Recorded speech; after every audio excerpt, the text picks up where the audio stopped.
हाय दोस्तों, vice academy में आपका स्वागत है। मैं सागर गुप्ता आज आपको मैक्रो इकोनॉमिक्स के third chapter money in banking के बारे में बताने वाला हूँ। अगर आप 12th क्लास के स्टूडेंट हैं या फिर आप इकोनॉमिक्स के स्टूडेंट, चाहे 11th के हैं या फिर आप ग्रेजुएशन कर रहे हैं, वीडियो आपके लिए फिर भी बहुत वैल्यूएबल होने वाला है, तो वीडियो को एंड तक जरूर देखना।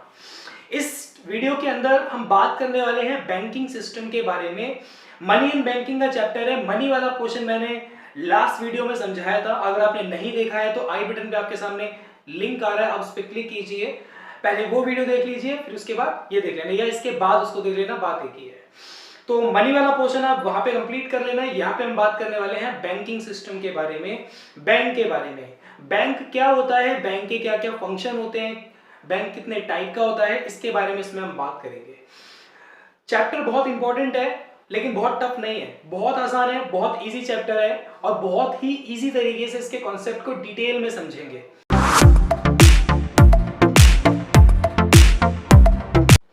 तो दोस्तों सबसे पहले समझते हैं बैंक के बारे में। बैंक क्या होता है? अच्छा, मैं आपसे पूछूं कि बैंक किसको कहते हैं तो आप क्या बताएंगे? आपके माइंड में बैंक की इमेजिनेशन आएगी या इमेज आएगी। अब क्या इमेजिन करेंगे कि बैंक में बहुत सारे लोग हैं, कोई पैसे डालने जा रहा है, कोई पैसे निकालने जा रहा है, कैशियर बैठे हुए हैं, काउंटर्स के पीछे लोग बैठे हुए हैं, ये सब इमेजेस आएंगी। लेकिन अगर मैं आपसे बोलूं कि बैंक की डेफिनेशन बताइए, बैंक को लिखकर बताइए क्या काम है, एग्जाम में कैसे लिखेंगे, तो एग्जाम में राइटिंग कंटेंट काम आता है, इमेजिनेशन काम नहीं आती है। तो यहां पर आपको बैंक क्या है इसकी डेफिनेशन बतानी है। बैंक क्या है, डेफिनेशन बहुत सिंपल है। बैंक एक ऐसी संस्था होती है जो जनता से उसकी जमा को स्वीकार करती है और उसका कुछ भाग अपने पास सुरक्षित रखकर बाकी रकम को दूसरे लोगों को लोन की फॉर्म में दे देती है। सिंपल है। बैंक का मेन काम क्या है? मान लो मैं बैंक हूं तो मैं क्या करूंगा, मैं जनता से उनकी जमाओं को स्वीकार करूंगा, जो पैसे जमा कराने आ रहे हैं उनकी उस मनी को, जमा को अपने पास स्वीकार करूंगा, उसमें से कुछ पार्ट अपने पास बचाकर बाकी के अमाउंट को मैं किसी दूसरे व्यक्ति को लोन पे दे दूंगा जिसको पैसे की जरूरत है। ये दूसरा पार्ट मैंने क्यों बचा लिया अपने पास? मान लो कल को ही आप निकालने आ गए पैसे या दूसरे कस्टमर निकालने आ गए तो मैं उनको कैसे दूंगा पैसे? तो कुछ पार्ट अपने पास मुझे बचाकर रखना होता है। तो बैंक क्या है? बैंक एक ऐसी संस्था होती है जो जनता से उनकी जमा को स्वीकार करती है और अपने दूसरे कस्टमर्स को लोन के रूप में उसी पैसे को दे देती है। तो ये बैंक के काम, मतलब ये बैंक की डेफिनेशन हो गई। अब बात करते हैं बैंक कितने टाइप का होता है। बेसिकली बैंक बहुत अलग अलग टाइप के होते हैं और आज के टाइम पे तो बहुत सारे बैंक बन गए हैं। स्क्रीन पे आपके सामने इमेज आ रही है, देखिए इसमें कितने अलग अलग टाइप के बैंक्स लिखे हुए हैं। बट हमें यहाँ पे जो समझने हैं वो दो तरीके के बैंक्स के बारे में समझना है। हमारे कोर्स में, हमारे कंटेंट के अंदर सबसे मेन इंपॉर्टेंट ये दो ही बैंक है, ठीक है। पहला बैंक है आपके पास व्यापारिक बैंक, जिसको वाणिज्य बैंक भी कहा जाता है या फिर कमर्शियल बैंक भी कहते हैं। सेकंड नंबर पे आपके पास आता है सेंट्रल बैंक, केंद्रीय बैंक। तो ये दो ही बैंक आपको समझने हैं, व्यापारिक बैंक और केंद्रीय बैंक। बात करते हैं व्यापारिक बैंक क्या होता है या कमर्शियल बैंक किसको कहते हैं। व्यापारिक बैंक वो बैंक होता है जो लाभ कमाने के उद्देश्य से जनता से उनकी जमाओं को स्वीकार करता है और वही अपने पास कुछ जमा राशि का कुछ हिस्सा अपने पास जमा करके या सुरक्षित रख के उसका कुछ हिस्सा दूसरे लोगों को ब्याज पर लोन की फॉर्म में, ऋण की फॉर्म में दे देता है। तो ये बैंक का मेन काम होता है। जो हमने शुरू में डेफिनेशन पढ़ी थी वो एक्चुअल में यही इसकी डेफिनेशन है, मतलब व्यापारिक बैंक की डेफिनेशन हमने पढ़ी थी। तो बैंक क्या है? बैंक ऐसी संस्था है जो प्रॉफिट कमाने के पर्पज से, ठीक है, बैंक अपने पास जो पैसा सुरक्षित रखता है वो फ्री में नहीं रखता है। मतलब आपसे तो कोई चार्ज नहीं काटता, आपको तो बल्कि ब्याज मिलता है, लेकिन उसके पीछे भी उसका लाभ कमाने का पर्पस होता है। कैसे लाभ कमाता है ये हम बाद में डिस्कस करेंगे।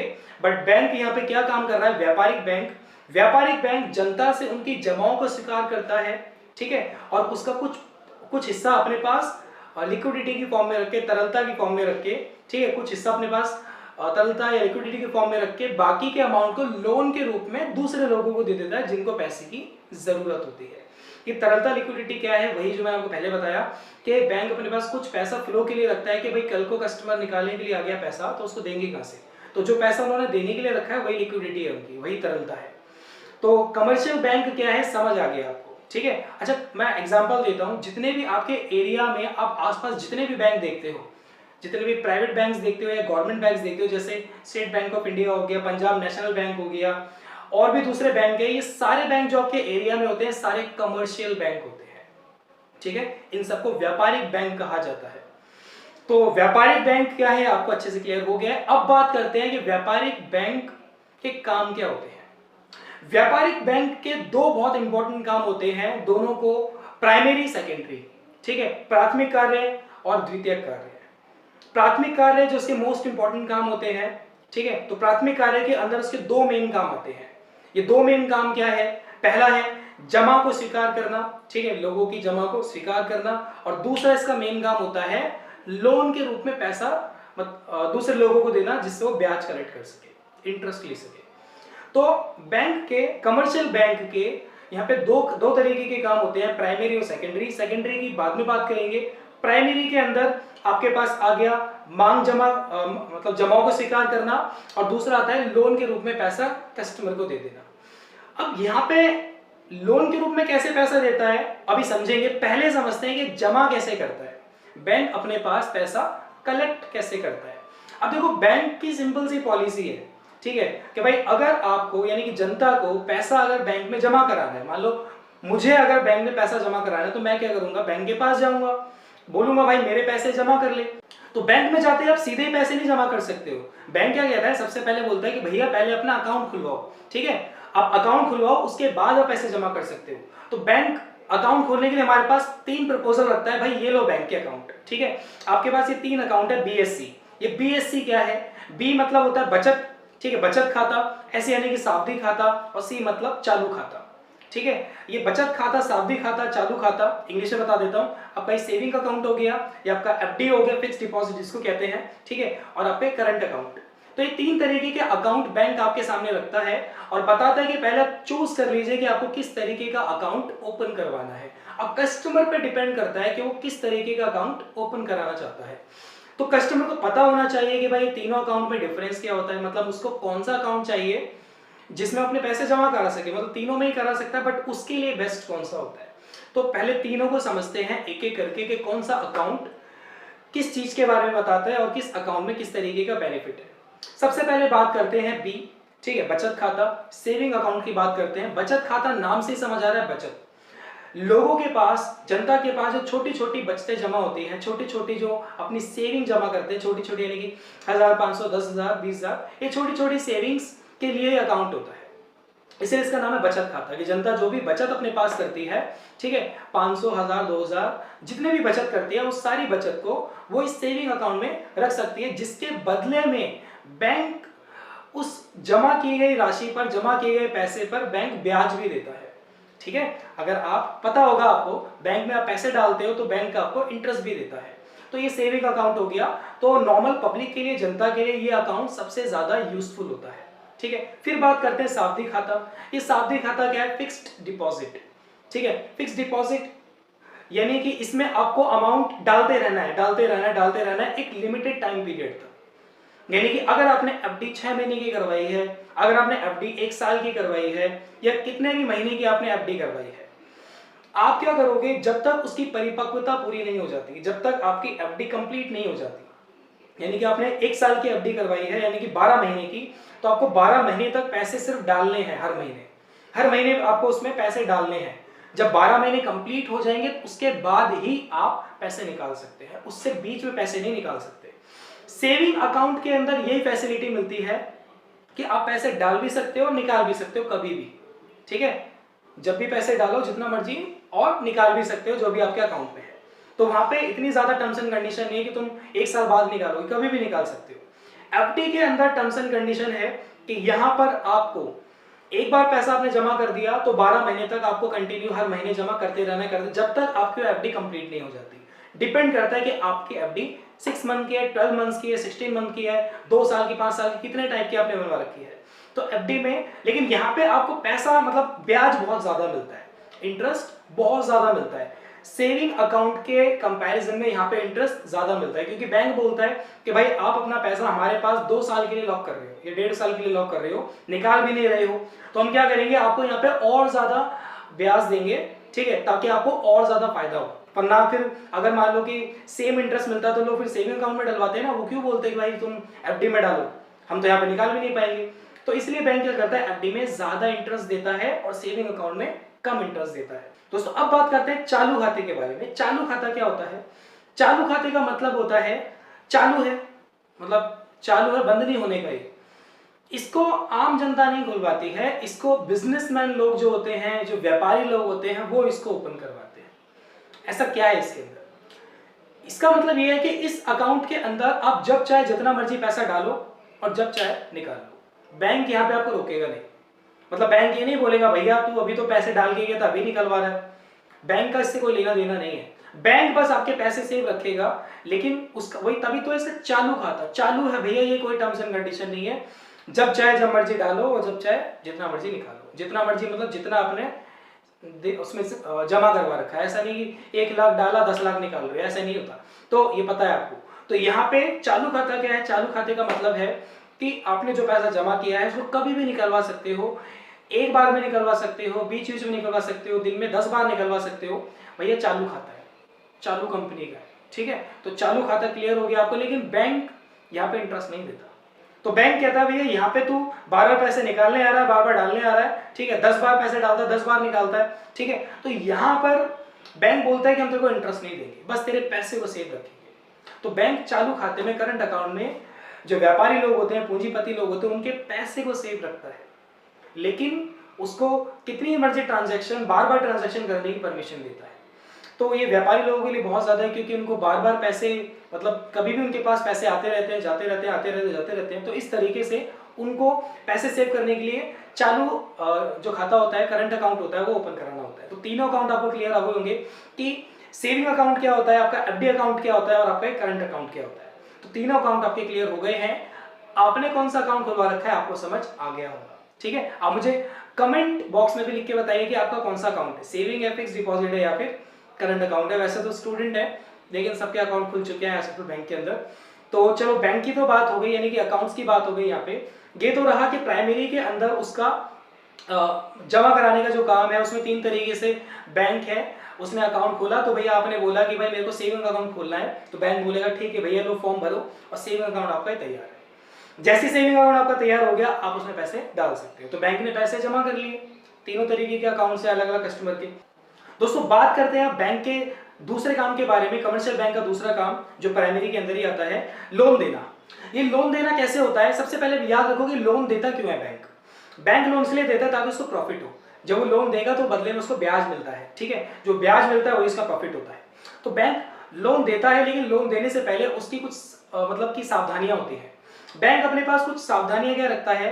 एक तो ये कि वो ये देखता है कि उसके पास लिक्विडिटी में पहले मनी रहनी चाहिए। मतलब पहले अपने पास वो लिक्विडिटी में मनी रख लेता है, तरलता की फॉर्म में, कि अगर कल को कस्टमर पैसा निकालने आए तो उनको देगा कहां से, ठीक है। तो पहले लिक्विडिटी के लिए पहले अपने पास पैसा जमा करके रखता है, फिर बचे हुए अमाउंट को वो लोन के रूप में कस्टमर को देता रहता है। बैंक के लोन देने की कुछ शर्तें भी होती हैं। एक होती है असुरक्षित साख और एक होती है सुरक्षित साख। असुरक्षित साख क्या होती है कि बैंक ऐसे आदमी को लोन दे रहा है जिसके बदले में वो उसकी कोई भी जमानत या प्रॉपर्टी नहीं ले रहा, यानी कि ट्रस्ट के बेस पे दे रहा है, ठीक है। ट्रस्ट यानी कि बैंक के पास वो कस्टमर गया, बैंक से बोला कि मुझे इतने लाख का लोन चाहिए, बैंक ने उसको दे दिया, बजाय उसकी कोई प्रॉपर्टी गिरवी रखी, प्रॉपर्टी के पेपर रखे, कुछ नहीं रखा उसने, बस उसको लोन दे दिया। किस पे? ट्रस्ट के बेस पे। पुराना कस्टमर है, काफी टाइम से ट्रांजेक्शन कर रहा है, ठीक है। बैंक उसके बारे में पहले से पता है, बैंक उसको जानता है, उसका लॉयल कस्टमर है। तो ऐसे में बैंक उसको ट्रस्ट के बेस पर लोन दे देता है, लेकिन ये उसके लिए असुरक्षित होता है, क्योंकि ऐसे ही कस्टमर कई बार बैंक को धोखा देके भाग जाते हैं। आपने कई बार ऐसे लोगों का नाम सुना होगा, जैसे नीरव मोदी का नाम आपने सुना होगा। तो बहुत सारे ऐसे लोग हैं जो बैंक को करप्ट करके भाग चुके हैं। यहां पर दूसरा इसका आता है सुरक्षित साख। सुरक्षित साख में बैंक क्या करता है? बड़ा सिक्योर करता है अपने आप को। मतलब कि बैंक आपको लोन देने से पहले आपकी पूरी इंक्वायरी करेगा, भैया हो कौन, ठीक है। और साथ ही साथ बैंक ये भी देखेगा कि अगर आपने लोन नहीं चुकाया तो वो आपका क्या बेचकर अपना लोन वापस कर सकता है। तो उसके बदले में वो क्या करता है? जमानत लेता है या फिर प्रॉपर्टी अपने पास रखता है, प्रॉपर्टी के पेपर अपने पास रखता है।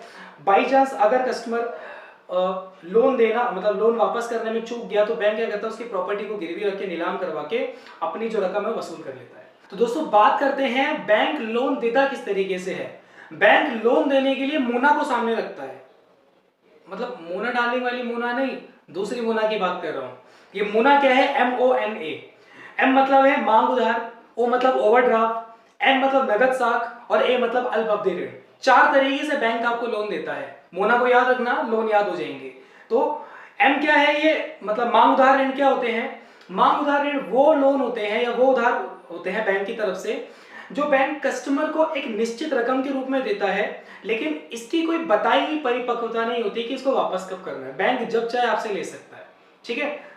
इसमें मांग उधार में क्या होता है कि बैंक एक निश्चित रकम अपने कस्टमर को देता है, कस्टमर उस पैसे को ले लेता है, जिस दिन से उसके अकाउंट में पैसे आ जाते हैं, कस्टमर के पैसे कस्टमर को मिल जाते हैं, उसी दिन से उसी टाइम से उसकी रकम पर ब्याज लगना शुरू हो जाता है। और बैंक इसकी कोई बताई हुई परिपक्वता नहीं रखता है कि वो उससे कब वापस ले लेगा, ठीक है। तो इसकी कोई बताई हुई टाइम लिमिट नहीं होती कि इसको कब वापस करना है, 6 महीने में, 1 साल में, 2 साल में, बैंक कभी भी आपसे वापस ले सकता है। इसको कहते हैं मांग उधार या मांग उधार ऋण, ठीक है। फिर बात करते हैं ओ, यानी कि ओवरड्राफ्ट, ठीक है। ओवरड्राफ्ट नाम से समझ आ रहा है, ओवर ज्यादा।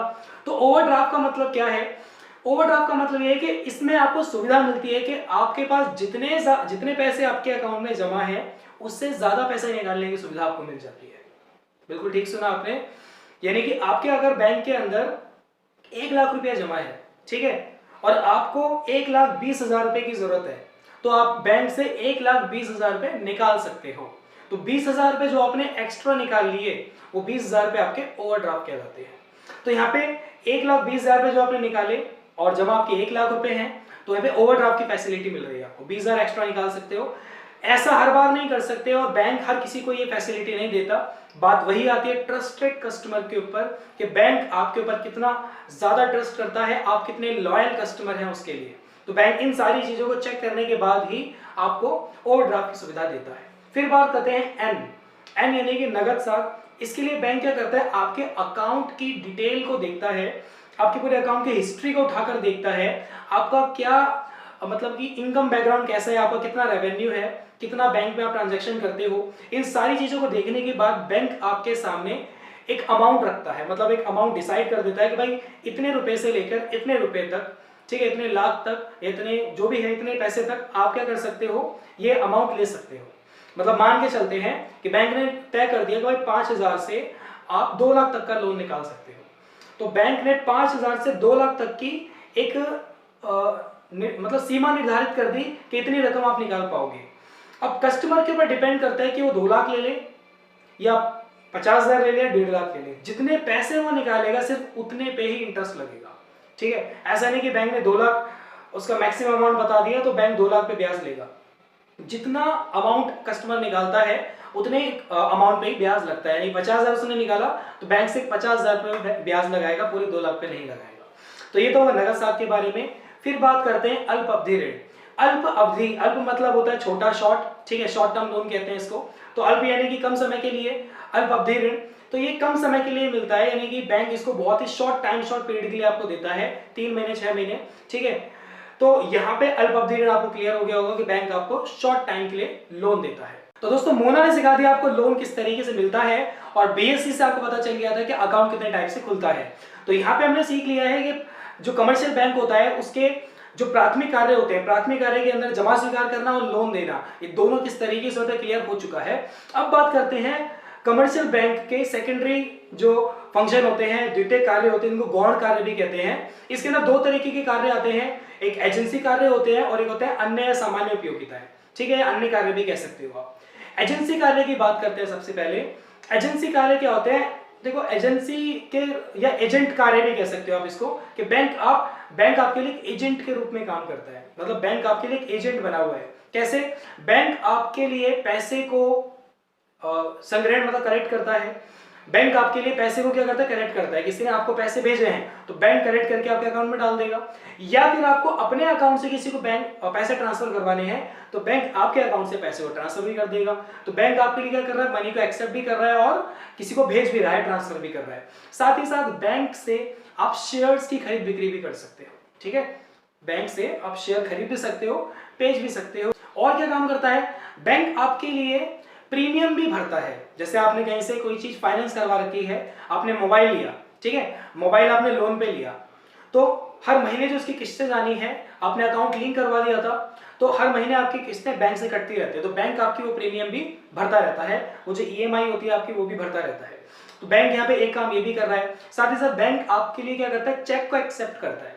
मान लो कि आपको सैलरी मिली है, सैलरी आपको कैश ना मिली हो, चेक में मिली है, तो चेक आप बैंक में डालते हो। बैंक क्या करता है, उस चेक के थ्रू जो अमाउंट है वो अपने आप कहीं से भी अरेंज कर लेता है, ठीक है, उस कंपनी से अरेंज कर लेता है और आपके अकाउंट में कैश आ जाता है, ठीक है। तो बैंक आपके लिए सारे एजेंट वाले काम करता है। साथ ही साथ इसके अलावा दूसरे जो काम होते हैं बैंक के, अन्य काम कह सकते हो आप, बैंक आपके लिए क्या करता है, बैंक आपके लिए लॉकर्स की सुविधा देता है, ठीक है। आपके घर के जो प्रॉपर्टी के पेपर हैं या ज्वेलरी है, तो आप घर पे सेफ नहीं है तो बैंक आपको लॉकर्स देता है उसके लिए। साथ ही साथ बैंक आपको वित्तीय सलाहकार है आपके लिए, मतलब फाइनेंशियल एडवाइस आपको देता रहता है। फाइनेंस से रिलेटेड, वित्त पैसे से रिलेटेड आपको एडवाइस देता है कि आपको किस तरीके से पैसा खर्च करना है, नहीं करना है, या लोन किस तरीके से लेना है, तो ये एडवाइस बैंक आपको देता है। साथ ही साथ बैंक यहाँ पे आपको नेट बैंकिंग की भी सुविधा देता है। नेट बैंकिंग का नाम आपने सुना होगा, आजकल ऑनलाइन हम पेमेंट कर देते हैं, मोबाइल बैंकिंग आ गया है, तो मोबाइल के थ्रू आप सारी डिटेल बैंक की पता कर सकते हो। इसके साथ साथ बैंक आपको एटीएम की सुविधा देता है ना, क्रेडिट कार्ड, डेबिट कार्ड, ये सुविधा भी देता है आपके लिए। तो बैंक यहाँ पे आपके लिए बहुत सारे अलग अलग तरीके के काम करता है। तो बैंक के क्या काम है ये भी आपको क्लियर हो गया है। जान दो वीडियो थोड़ा सा लंबा हो गया है, लेकिन डिटेल में समझने के लिए टाइम तो देना ही पड़ता है, ठीक है। कोशिश थी कि वीडियो छोटा बनाऊं, लेकिन टॉपिक बड़े थे, हर चीज को डिटेल में समझाना था, तो वीडियो थोड़ा सा लंबा हो गया है। कोई बात नहीं, आपको अच्छे से कॉन्सेप्ट क्लियर हो गया होगा। तो बैंक किस तरीके से काम करता है, कमर्शियल बैंक किस तरीके से काम करता है, इस वीडियो के अंदर हमने ये समझा है। बैंक का एक और बहुत इंपॉर्टेंट काम है, वो मैं आपको नेक्स्ट वीडियो, अगले वीडियो में बनाकर दूंगा। उसके लिए अलग सेपरेट वीडियो बनाऊंगा, क्योंकि वो क्वेश्चन भी बहुत इंपॉर्टेंट है, 6 मार्क्स के अंदर वो क्वेश्चन आ जाता है, तो उसको सेपरेटली आपको समझना पड़ेगा। वो काम क्या है, बैंक मनी का निर्माण कैसे करता है, ठीक है। जो कमर्शियल बैंक होते हैं वो मुद्रा का निर्माण कैसे करते हैं, मनी फॉर्मेशन कैसे करते हैं, इसके लिए मैं सेपरेट वीडियो बनाऊंगा। यहाँ पर हमने क्लियर कर लिया है कि जो कमर्शियल बैंक होता है उसका क्या काम होता है, किस तरीके से वो जमा स्वीकार करता है, किस तरीके से वो लोन देता है, एजेंसी वाले उसके क्या काम होते हैं, एजेंट वाले काम क्या होते हैं, ठीक है, और दूसरे वाले तरीके के काम क्या होते हैं। तो बैंक का, कमर्शियल बैंक का पूरा कॉन्सेप्ट क्लियर हो चुका है। नेक्स्ट वीडियो आपको मैं देने वाला हूं सेंट्रल बैंक के ऊपर, ठीक है। वो इस वीडियो में नहीं, अगले वीडियो में दूंगा आपको सेंट्रल बैंक के बारे में। तो उस वीडियो को भी आप पूरा देखिए, जिसमें बैंक का, सेंट्रल बैंक का पूरा प्रोसेस भी क्लियर आपको हो जाएगा कि सेंट्रल बैंक क्या है और किस तरीके से वो काम करता है। तो मिलते हैं नेक्स्ट वीडियो में। वीडियो को शेयर जरूर कर दें, स्कूल के जितने भी फ्रेंड्स हैं, फ्रेंड्स ग्रुप है आपका, स्कूल ग्रुप है, सबको ये वीडियो दें, ठीक है। लॉकडाउन चल रहा है, लेकिन लर्निंग आपकी रुकनी नहीं चाहिए, तो वीडियो को ज़्यादा से ज़्यादा शेयर करें, अपने दोस्तों का भी फायदा करें। कोई चार्ज नहीं है, फ्री वीडियो है, ठीक है। अपने दोस्तों को भी शेयर करें। चैनल सब्सक्राइब नहीं किया है तो अभी कर लें, क्योंकि वीडियो आपको कंटिन्यूअसली मिलती रहेगी। मिलता हूँ आपसे नेक्स्ट वीडियो में। Thank you.